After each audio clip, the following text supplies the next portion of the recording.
Selamat pagi dan shalom. Jumpa kembali dengan saya. Mari kita berdoa sebelum kita bersama-sama membaca firman, mempelajarinya, dan untuk kita terapkan dalam hidup kita. Mari kita berdoa.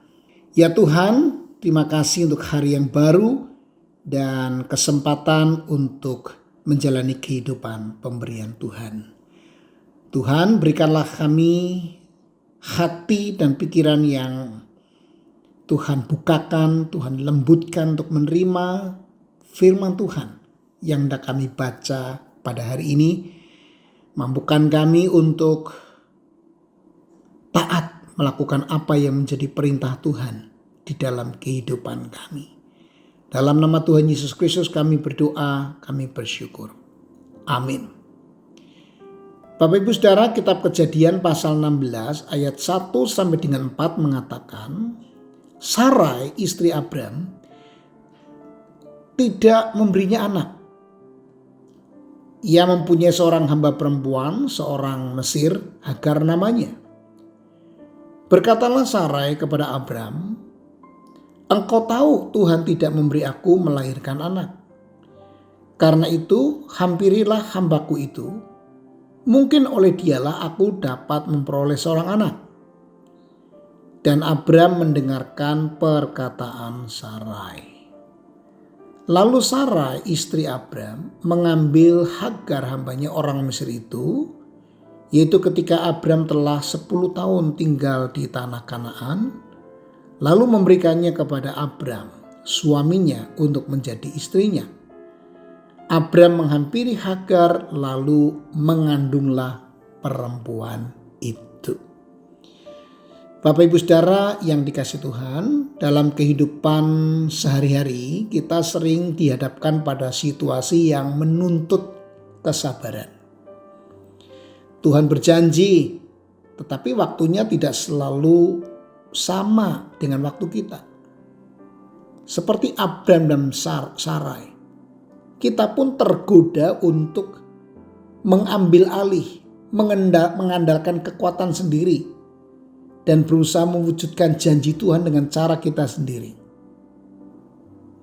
Kisah Abram dan Sarai mengajarkan kita tentang bahaya ketika kita mencoba melakukan dengan usaha manusia apa yang hanya dapat dilakukan oleh Tuhan. Misalnya ketika kita memaksa anak menurut dengan teriakan kita. Padahal hanya Tuhan yang bisa mengubah hati. Atau ketika kita menyimpan dendam. Padahal hanya Tuhan yang bisa memulihkan hubungan. Dengan dendam, dengan diam kita merasa seperti Tuhan sedang mengadili dan berharap orang itu bertobat. Atau misalnya ketika kita mengandalkan usaha kita, cara-cara kita untuk mengatasi dosa. Padahal hanya Tuhan yang sanggup mengubahkan, sanggup menolong kita mengatasi dosa itu. Jadi kita merasa kita mampu kok.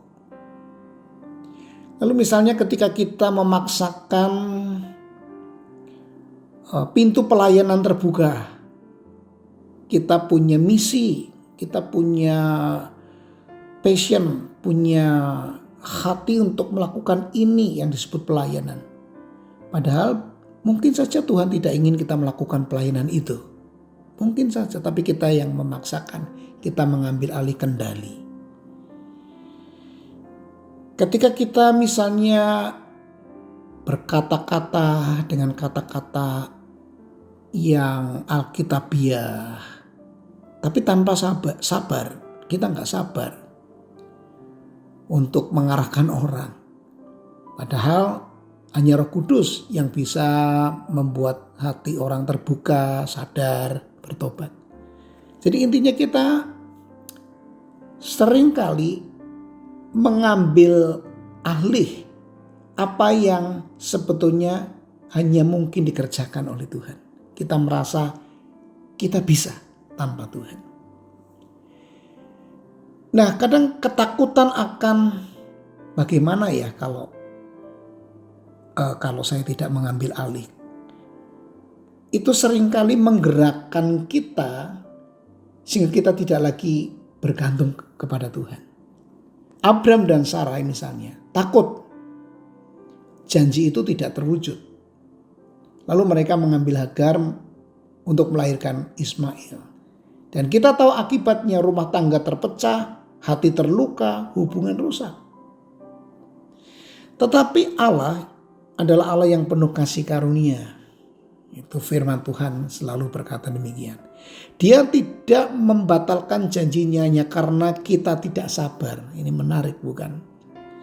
Dia tetap memberikan Ishak anak perjanjian dan juga memperhatikan Hagar di padang gurun. Tidak membiarkan Hagar juga. Tuhan setia bahkan ketika kita gagal menunggu. Wah, luar biasa Bapak Ibu Saudara.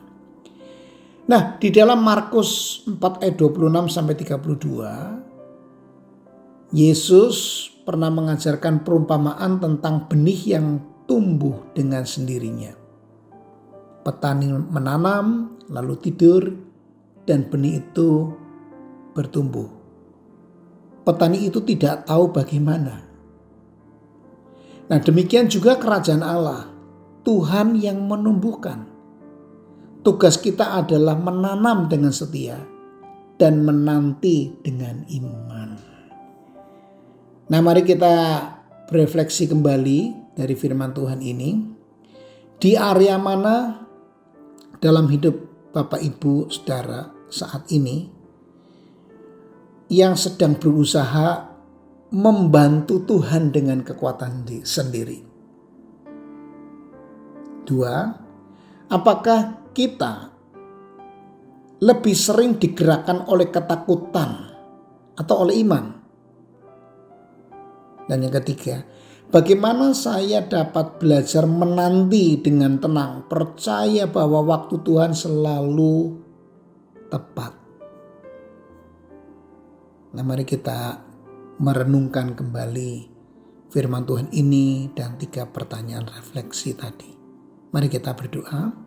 Bapa yang baik, ampuni kami ketika kami tidak sabar dan mencoba mengambil alih rencana-Mu.